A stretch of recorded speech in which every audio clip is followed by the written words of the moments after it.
राम राम। आप सभी के अंदर विराजमान मेरे परम पिता परमात्मा को मेरा कोटि कोटि नमन। हमारा सतगुरु सुखराम जी महाराज के ग्रंथ में गर्भावली ग्रंथ चल रहा है।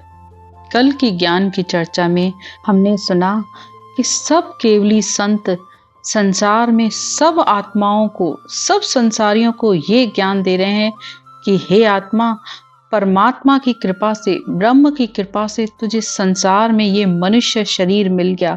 अब इस मनुष्य शरीर से ही ये ब्रह्म आत्मा, ब्रह्म परमात्मा की प्राप्ति कर सकती है। और अगर तुझे ब्रह्म प्राप्ति की चाहना है तो ब्रह्म ज्ञान, इस केवल ज्ञान का संग कर ले। और ये केवल ज्ञान तुझे ब्रह्म ज्ञानी संतों के पास ही मिलेगा। ब्रह्म ज्ञानी गुरु भेटिया, मिले ब्रह्म में जाय, जन सुखिया गर्भवास में, पड़े कबहू नहीं आए। एक बार अगर तुझे ब्रह्म ज्ञानी गुरुदेव से तेरी भेंट हो गई, तेरी मुलाकात हो गई, तो वो तुझे ब्रह्म में मिलने का रास्ता बता देंगे। और अगर तुझे ब्रह्म प्राप्ति का रास्ता मिल गया और तूने उस ज्ञान की शरण ले ली और रात दिन उस ब्रह्म की सेवा की, यानी रटना किया, सुमरन किया, तो फिर तुझे इस गर्भ का ताप नहीं सहना पड़ेगा। वो पल मात्र में तेरे इस गर्भ के ताप को मिटा देगा। जन सुखिया निराकार रे, छिन्न में देत मिटाए। मात्र क्षण भर में, छिन्न मात्र में वो तेरे सारे दुखों का नाश कर देगा। क्योंकि भजन किया गर्भवास की, मिटे जम की त्रास। तो भजन करने पर ही, सिमरन करने पर ही इस गर्भ की, इस ताप की, इस जम की त्रास से इस आत्मा का छुटकारा होता है। और जिस दिन इस आत्मा का छुटकारा हो जाता है तो फिर हमेशा के लिए उस ब्रह्म में इस आत्मा का निवास बन जाता है। इस आत्मा का निवास यानी इस आत्मा का अपना घर बन जाता है, जहां से इस आत्मा को फिर कभी यहाँ लौट के नहीं आना पड़ता है। तो आत्मा जब ऐसे ज्ञान को सुनती है तो वो आत्मा बार बार परमात्मा से पुकार करती है कि हे परमात्मा, हे राम जी, हे कृपा निदान, हे दयालु, हे परमात्मा, मुझ पर भी दया करो, मुझे इस गर्भवास से बाहर निकालो। अब के बाहर करो बसेरा, निश दिन जाप करूं हरि तेरा। हे परमात्मा, अब की बार अगर तुम मुझे इस गर्भ से बाहर निकालोगे तो मैं रात दिन तुम्हारा भजन करूंगा, रात दिन तुम्हारी सेवा में लगा रहूंगा। लेकिन होता क्या है, जैसे ही वो बाहर आता है वो सब कुछ भूल जाता है। जैसे ही माता का दूध पीता है तो माया घेर लेती है। सब आसपास के जितने भी परिवार के लोग हैं, कोई कहता है मैं बुआ बन गया, कोई कहता है पापा बन गया, कोई कहता है मम्मी बन गया। सारे परिवार वाले खुशियां मनाते रहते हैं और वो सारा अपना ब्रह्मपना भूल जाता है। और जैसे जैसे बड़ा होता जाता है वैसे वैसे उसका ब्रह्मपना कम होता चला जाता है और वो शिव से जीव ही बन के रह जाता है। लेकिन फिर जीव से शिव अगर उस आत्मा को बनना है तो फिर उसे इस संतों के, ब्रह्म ज्ञानी के संतों का जब संग करता है तो वो ब्रह्म ज्ञानी संत इस आत्मा को बार बार याद दिलाते हैं कि हे आत्मा, तू संसार में आई क्यों थी, तुझे करना क्या था और तुझे क्या करके परमात्मा में मिलना था, क्यों तू इस गर्भ के दुखों को भूल गई है। ये बात हमें बार बार केवली भगवंत संत याद दिलाते हैं। गर्भवास में दुख गणो, ऊंदे मुखमल माय, जन सुखिया यो सोच कर रहो राम लिवलाय। हे आत्मा, गर्भ के में बहुत ही दुख है। इस आत्मा को उल्टे मुंह उस गर्भ में रखा जाता है, यानी जैसे किसी को उल्टा पेड़ पर लटका दिया जाए या कोई शीर्षासन करे तो कितना दुख सहन करना पड़ता है। क्या शीर्षासन करना आसान है? हर कोई तो इसे नहीं कर सकता है, लेकिन जो करते हैं ना उनसे भी पूछो कि जब सर नीचे होता है और पैर ऊपर होते हैं तो कितना कष्ट होता है। और फिर उसमें भी इस गर्भ में मल मूत्र में ये मुंह पड़ा रहता है। तो हे आत्मा, ऐसे दुख को सोच कर ही तू राम जी का भजन कर ले।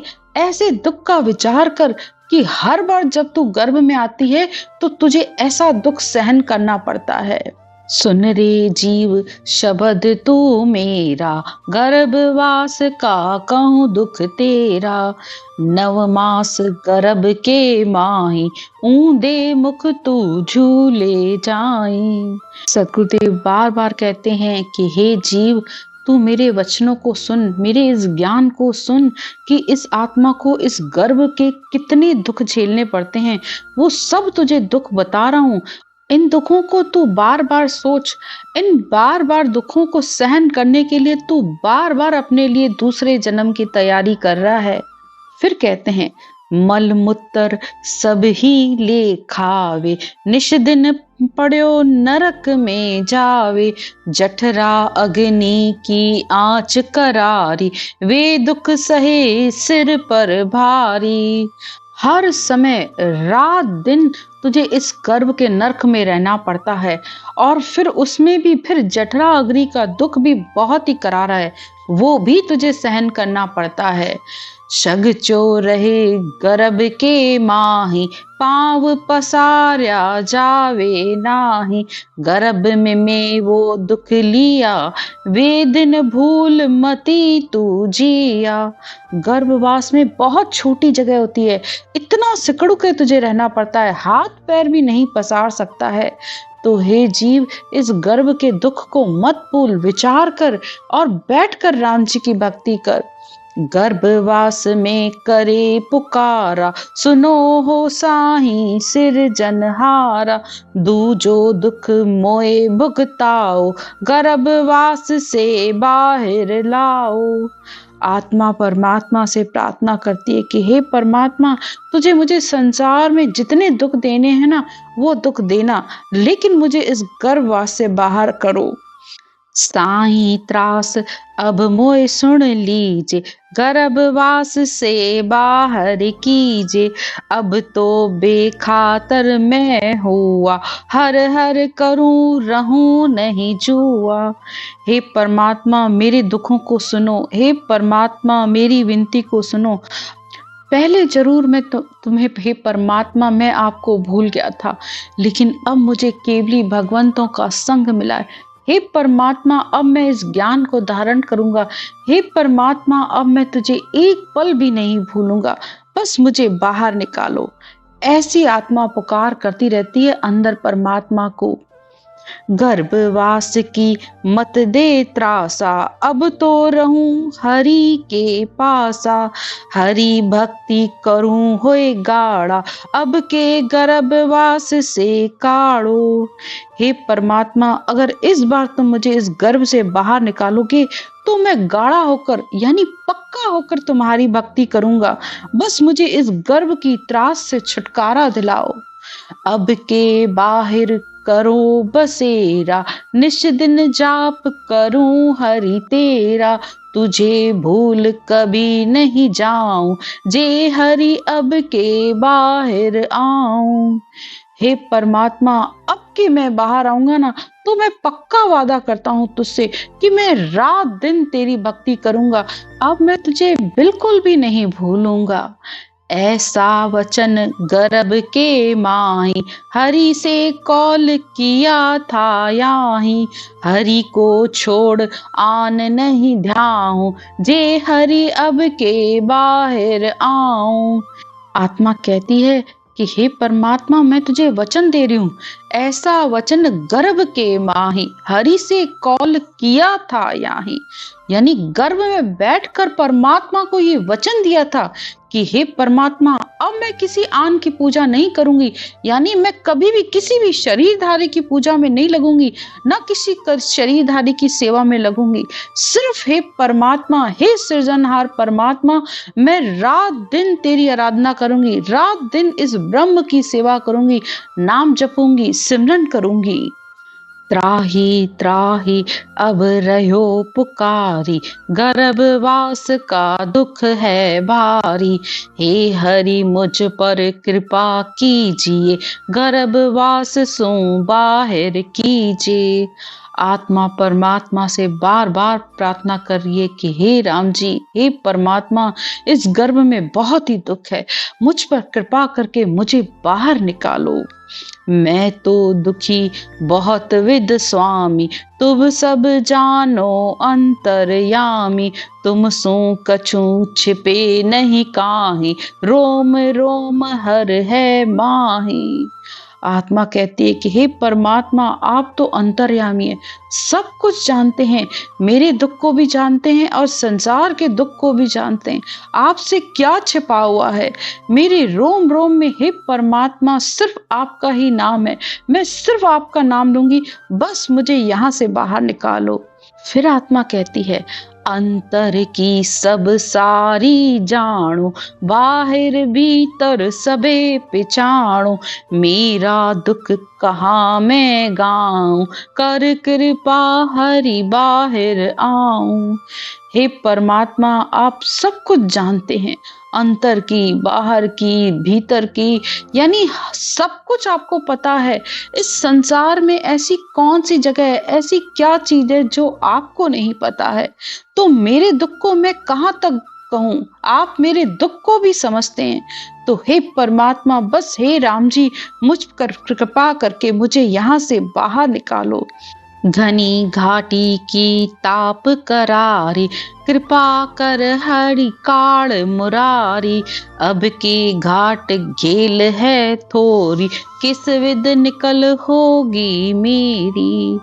हे परमात्मा, इस गर्भवास के दुख को कहते हुए आत्मा कहती है कि ये घनी घाटी की तरह है, इसका दुख बहुत ही बाहर है, यहाँ से मैं बाहर कैसे निकलूं? मुझे बाहर का रास्ता बताओ। ये रास्ता इतना कठिन है, बहुत छोटी जगह है, मेरा दम भी वहां घुट रहा है। हे कृपा निधान, हे मुरारी, हे राम जी, मुझे बाहर निकालो। इतनी आत्मा पुकार करती है अंदर बैठकर, और बाहर आकर वो सब कुछ भूल जाती है। अंदर उसके पास कुछ करने के लिए है ही क्या, बाहर आकर ये फैलावा देख के वो भूल जाती है। अंदर तो सिर्फ उसे एक परमात्मा ही याद रहता है। रोम रोम सब दूजे मेरा, किस विध प्रभु बाहिर कर सो डेरा। आण बणी सिर ऐसी, चंद्र सूर्य ग्राह तैसी। हे परमात्मा, मेरा रोम रोम थर्रा रहा है, मैं कैसे बाहर आऊं? मेरे ऊपर ऐसा दुख है जैसे चंद्रमा और सूर्य के ऊपर जब ग्रहण लगता है ना, तो उनको कितना दुख सहन करना पड़ता है, ऐसा ही दुख मुझे अंदर सहन करना पड़ रहा है। अब की बैर पड़ी मुझ माही, तुम बिन कौन छुड़ाए गुसाई। कर कृपा हरि बाहर लीजे, अगला गुनाह बकस सब दीजे। आत्मा कहती है कि हे परमात्मा, ये जो मेरा समय ना भारी कष्टकारी है, बहुत दुख देने वाला है। हे परमात्मा, आपके बिना मेरे इस दुख से मुझे कौन छुटकारा दिला सकता है?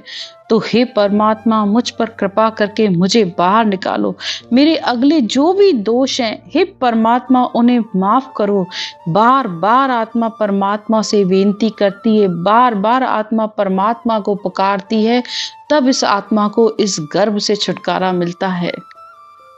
क्योंकि जब तक अंदर बच्चा होता है ना, तब तक बाहर संसारियों को भी डर लगता है, अंदर बच्चे को भी डर लगता है। क्योंकि माँ जल्दी चलती है तब भी उसे दुख होता है, माँ ज्यादा खा लेती है तब भी उस बच्चे को दुख सहन करना पड़ता है।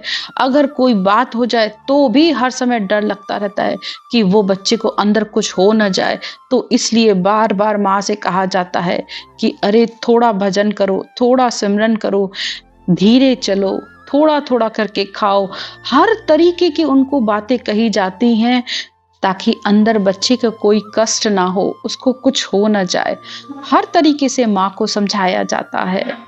इस तरह केवली संत भगवंत हमें बार बार इस गर्भ के दुखों को सुनाते हैं। इस गर्भ का दुख सुनाकर बार बार कहते हैं कि हे आत्मा, भजन कर, सिमरन कर। ये मनुष्य जन्म बहुत ही तुझे अनमोल मिला है। इस मनुष्य जन्म से ये इंसान जो चाहिए बन सकता है, मनुष्य बन सकता है, देवता बन सकता है, यहाँ तक कि भूत प्रेत राक्षस पशु पक्षी जो चाहिए बन सकता है, जैसा कर्म करता है बस उसी अनुसार उसे योनि मिल जाती है।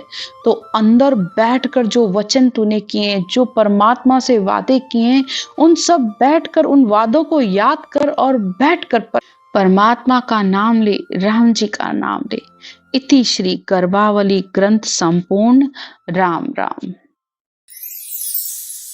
सिमरन की विधि। सिमरन करने का तरीका बहुत ही सरल है। सबसे पहले आप अपनी इस श्वास को समझिए। हमारी नाभि से जब हम श्वास को ऊपर की तरफ ले जाते हैं, यानी नाभि से गहरा सांस लिया और वो नाक तक गया और फिर वापस उसे नीचे छोड़ा तो वो नाभि में गया, यानी ये श्वास अंदर गोल माला की तरह हमारे अंदर घूमता है। थोड़ा सा आप इस श्वास को देखने की कोशिश करिए। गहरा श्वास लिया, जब श्वास नाभि से लिया तो उसमें आपको राम राम बोलना है और जब छोड़ा तब भी राम राम बोलना है, वो भी कंठ और जीभ के साथ।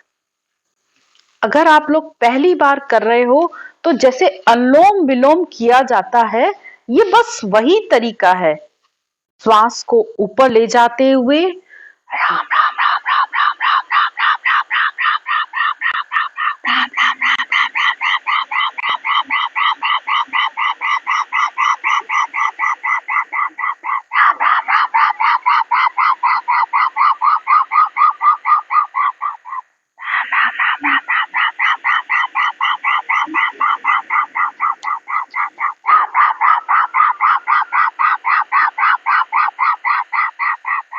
श्वास को देखते हुए आपको सिमरन करना है।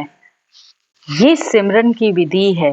जब आप इस तरीके से सिमरन करते हो तो वो सत्शब्द शब्द ब्रह्म ने अक्षर आकर इस कंठ कमल पर जागृत हो जाता है।